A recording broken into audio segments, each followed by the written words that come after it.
መኪና የገዛሽ ጊዜ 1 ሚሊዮን ብር ሰጥቻት ነበር እስር ቤት በነበርኩበት ሰዓት። ሰላም ጋይስ እንዴት ናችሁ? ትላንትና የተፈጠረውን ነገር ሁላችሁም ታውቃላችሁ።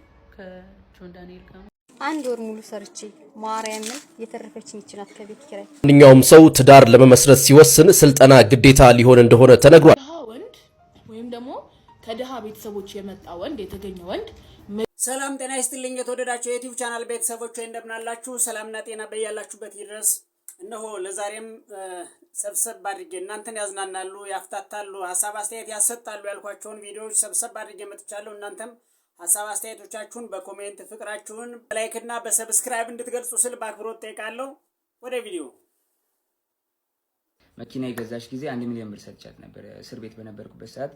ትራንስፈር ማድረግ ስለማልችል 1 ሚሊዮን ብር ከባንኬ ላይ ውክልና ሰጥቻት እንትን ብላ ነበርና ውክልናው አልተነሳም። ጃኒ አይ በቃ ውክልናው እንድታነሽልኝ ነው ብዬ ዘጋውት ስልኩን ማለት ነው። እስከዛሬ ድረስ አንተን የደወልከው ምናምን ለምን ትንትላለህ ምናምን ሲባል ዝም ያልኩትኝ የሷ ሪሌሽንሺፕ ላለመበጥበጥ ነበር፣ ይሄን ነገር ላለማውጣት ነበር። ግን በዚህ ልክ በዚህ ርቀት ልክ እኔን ለመጣል ትሄዳለች ብዬ አስቤ አላውቅም። ሜቢ ፎሎወሯ ያኛው ስለተዘጋ ይሄኛውን ፎሎ ለማስደረግ ሊሆን ይችላል። ግን በዚህ ልክ እኔን አታክ ለማድረግ መሄድ የለብሽም ጃኒ። አሁን እኔን ለመጣል ነው እሷን ለመጣል ነው የሚባሉ ነገሮች በፊት በፍቅራችሁ ጊዜ ያደረጋችሁት ነገር ስለሆነ እናንተ መፍትሄ እንድትፈልጉለት በውስጥ እንድታወሩ። ልክ በፊት ሰው አያውቅም ነበር። ስትጣሉ ወደ ሚዲያ፣ ስትፋቀሩ ወደ ጓዳ የምትወስዱትን ነገር ማቆም አለባችሁ። ማንኛውም ሰው ሲጣላ ወደ ሚዲያ፣ ሲፋቀሩ ወደ ጓዳ ነው ነገሩ ይዞት የሚሄድ። ስትጣሉ ነው እኛ የምናውቀው፣ ስትፋቀሩ አናውቅም። ለመዳኘት ግን በምታመጡት ሀሳብ ነው የምንስማማውና የምናየው የምንመለከተው። ሀሳብ አስተያየታችሁን እናንተ ማስቀምጡ እስኪ። ማለት የነሱ ጉዳይ ምንድነው? ማን ነው ያዘጋው? ምንድነው የተፈጠረው ማለት ነው? ሰላም ጋይስ እንዴት ናችሁ? ትላንትና የተፈጠረውን ነገር ሁላችሁም ታውቃላችሁ። ከጆን ዳንኤል ጋር ማለት ነው።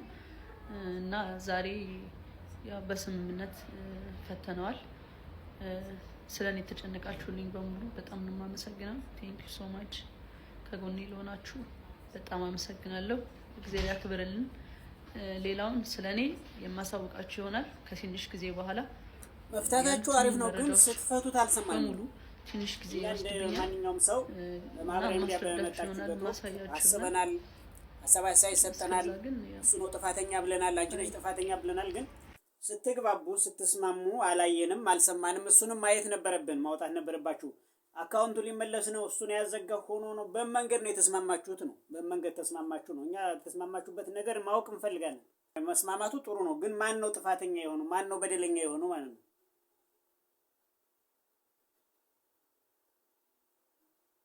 ሰላም ቤተሰቦች፣ እንግዲህ ትላንት ከጃኒ ጋር ተፈጥሮ የነበረውን ነገር ሁላችሁም አይታችሁታል። ጉዳዩን እንግዲህ በንግግር በእርቅ ስለፈታ ነው። ቪዲዮዎቹም አላስፈላጊ ስለሆነ ቪዲዮዎቹን አጥፍቻችኋለሁ። ከጎኔ ለነበራችሁ፣ ብዙ ሰው ሲነሳብኝ አብራችሁኝ ለነበራችሁ፣ አይዞኝ ስትሉኝ ለነበራችሁ በሙሉ ከልብ አመሰግናለሁ።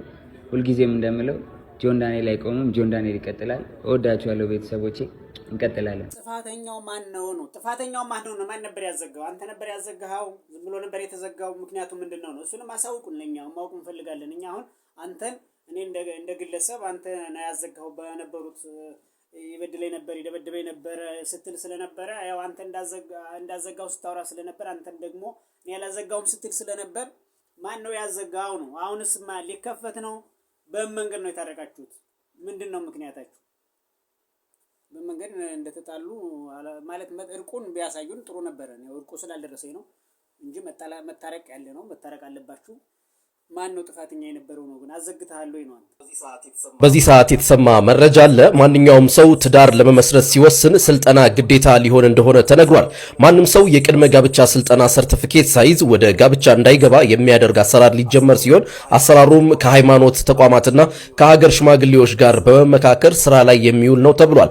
እንደሚታወቀው በአዲስ አበባ የትዳር ፍቺ ካለፉት ዓመታት አንጻር 54 በመቶ ጭማሪም አሳይቷል። ለዚህም ነው አሰራሩ ሊጀመር የሆነው። ትዳር በስሜት ሳይሆን በእውቀት ሊመራ እንደሚገባ ትልቅ ማሳያም ይመስለኛል። እናንተስ በዚህ ጉዳይ ምን ትላላችሁ? ሐሳብ አስተያየታችሁን ኮሜንት ላይ አስቀምጡልኝ። መልካም ጊዜ።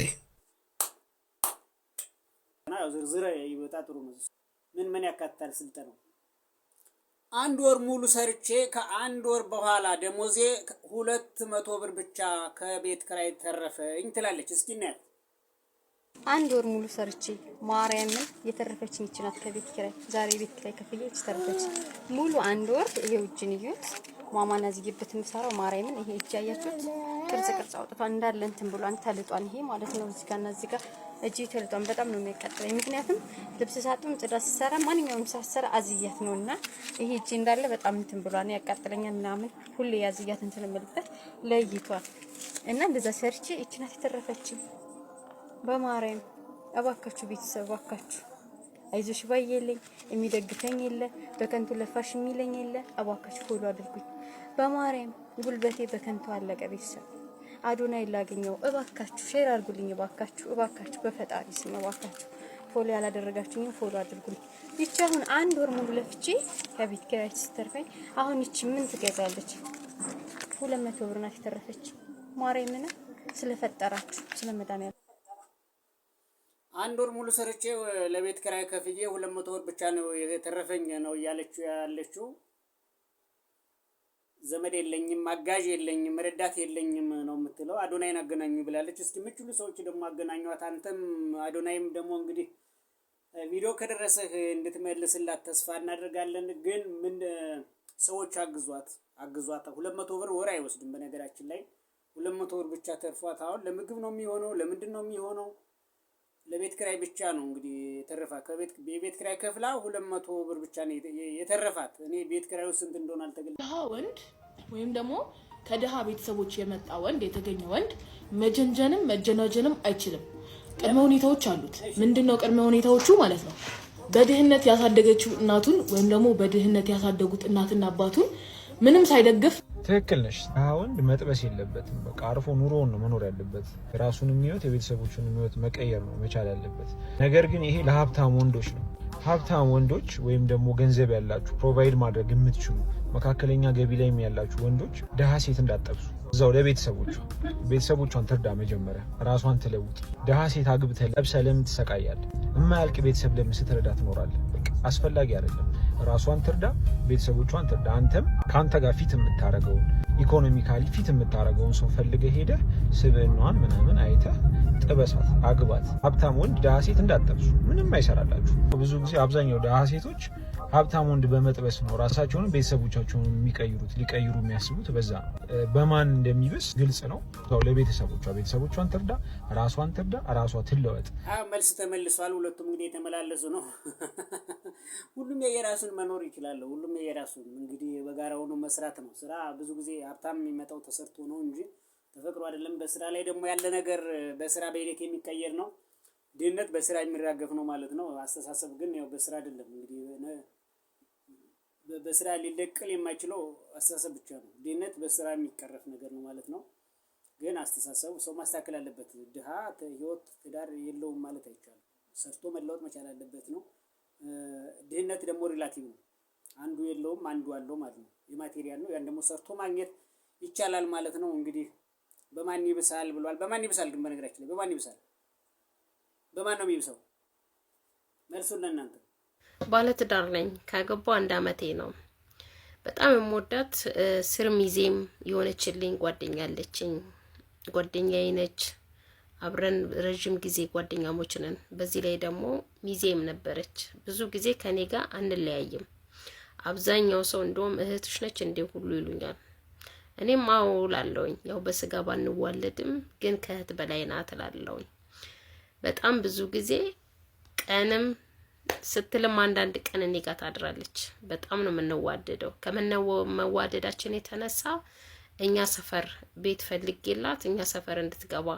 አድርጌያለሁ ሰፈር እንዳትርቅ ብዬ ማለት ነው ባለቤቴም በጣም ነው የሚወዳት እንደውም ብዙ ጊዜ ምን ነው ሊሆን አንዳንድ ቀን ከቀረች ምን ነው ቀረች ለምን ቀረች ምን ነው ጠፋች በጣም ነው የሚለኝ ደጋግሞ ማለት ነው እና አንድ ቀን አመማት ምን ሆንሽ ነው ምናምን መሰላት አይ ዝም ብዬ ምናምን አለችኝ እንዲህ ያለ ቀናቶች ወራቶች መጡ የሆነ ቀን ሰውነቷ በጣም ጨመረብኝ ምን ሆንሽ ነው ውዴ ምናምን አልኳት ሰላት አይ እንጃ ምን እንደሆንኩኝ ይሄ ነገር ኪሎሽ እየጨመረ ነው መቀነስ አለብሽ አረ ሰውነትሽ ተበላሸ ቅርጽሽ ተበላሸ አልኳት እሺ አጠፋዋለሁ ስፖርት ሰራለሁ አለችኝ እኔም እሺ ምናምን አልኳትና ዝም አልኳት ግን ቀን አይቀርምና የሆነ ቀን ሆዷ በጣም ገፋብኝ።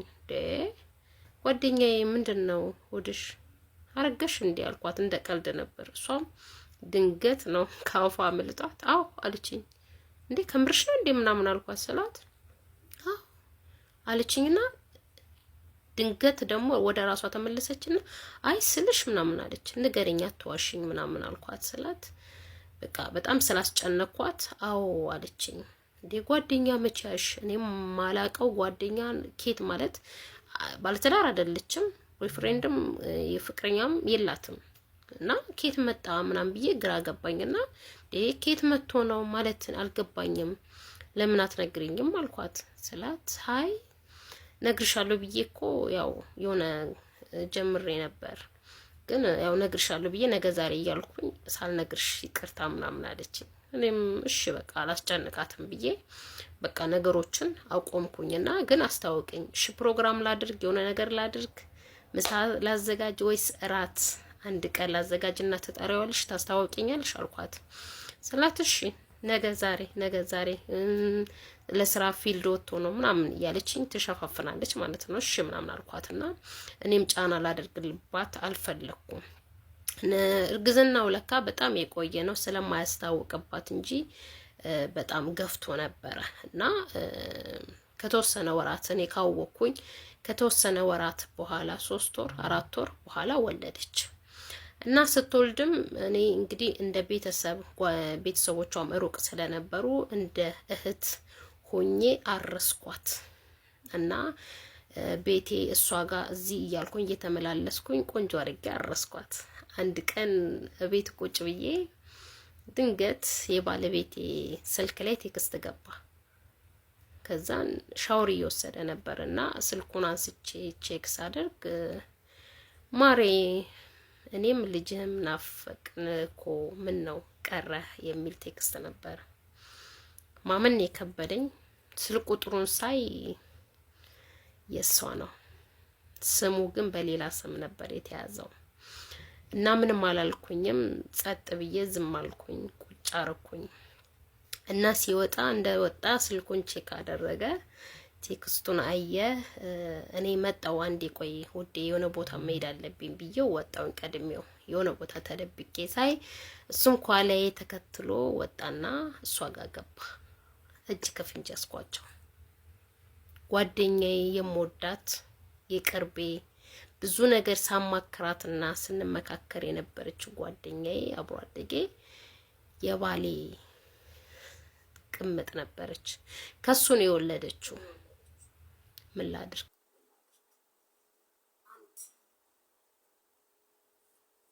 ሴትና ወንድ በነገራችን ላይ ቤስት ፍሬንድ መሆን የለባቸው። ቤስት ፍሬንድ ማለት ነው የሴትና የወንድ ጓደኛ የከፋለት ቦታ የተመቻቸለት እዛው ነው የሚገቡት። እንደዚያ ነው። አሁን ቤስት ፍሬንድ ነው ምናምን የሴትና የወንድ ቤስት ፍሬንድ ነው ብዙ ዘመድ ካልሆኑ በስተቀር የሚመች አይደለም። አብሮ አደግም በይው ጎረቤትም በይው ሲሪሚዝ የበይው ምን በይው ባይድ ከሆኑ ሆኑ ነው። ቤስት ፍሬንድ ከሆኑ ሆኑ ነው። የሆነ ጊዜ ይደገፋታል። የደከመው ጊዜ ይደገፋታል፣ ትደገፈዋለሽ ማለት ነው።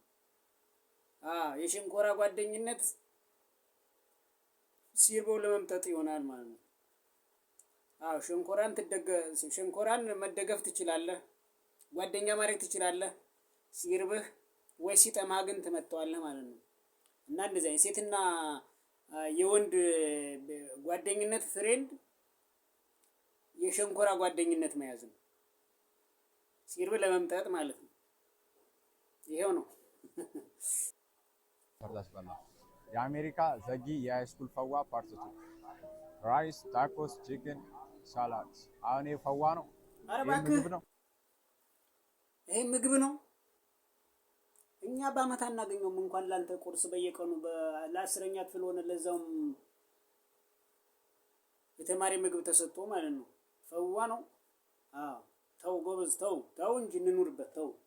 ተው እንኑርበት እንጂ ተው። ኧረ እባክህ እንጂ ይሄ ምግብ ነው። ምግብ አይደለም። እውነት ምግብ አይደለም። በቴክስት ያወሩ የነበሩ ሰዎች በአካል ሲገናኙ ይላል። ሰላም ነሽ እናት? ደህና ታውቅ እንችላለን? ደግሞ እንዴት ነው የምታምሪው? እና እሺ እንዴ አንቺ በቴክስት የምናወራ መሰለሽ? ምን ሆነሽ ነው? ሌላ ወሬ አታጣቂም እንዴ? ፊደል ማሳነስ እርድና መሰለሽ እንዴ? ቆመሽ ነው የምትቀሪው። ጀና የተቀናጀ ነጠቃ ሲያጋጥምህ ማለት ነው። አንተ ባላሰብከው መንገድ ማግኘትም መያዝም ማየትም በማችሉበት መንገድ ሲያደርጉ አይተነው እንመለስ።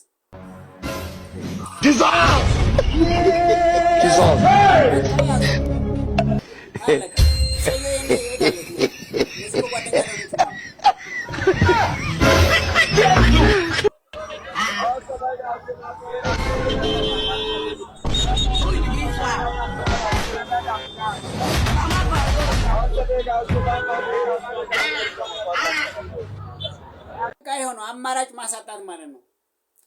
ተደራርበህ እንደምትገባ እንደ ቸኮል ትገባለህ። እዚያ እኮ ጓደኛ ናቸው። በቃ ይዞ ልላፍ ይላል። አንተ ለመውጣት ስታገል እሱ የትም ቦታ ሄዷል ማለት እነዚህ ደግሞ ጓደኞች ናቸው። የሆነ ቦታ ደርሰው ይሄዳሉ፣ ይገናኛሉ ማለት ነው። እንደዚህ አይነት ቦታዎች ያው በትላልቅ ከተሞች ላይ በአንዳንድ ደግሞ ባልተገነዘቡ ባላሰቡበት ሁኔታ ላይ የሚደረግ ነው፣ የሚያጋጥም ነው። ያው ጥንቃቄ ማድረግ ተገቢ ነው ለማለት ያክል ነው። የዛሬው ዝግጅታችን የብራችሁ ስለነበራችሁ እጅግ በጣም አመሰግናለሁ። ሐሳባችሁን በኮሜንት ላይ ፍቅራችሁን በላይክ እና በሰብስክራይብ እንድትገልጹ ስል በድጋሜ በአክብሮት እጠይቃለሁ።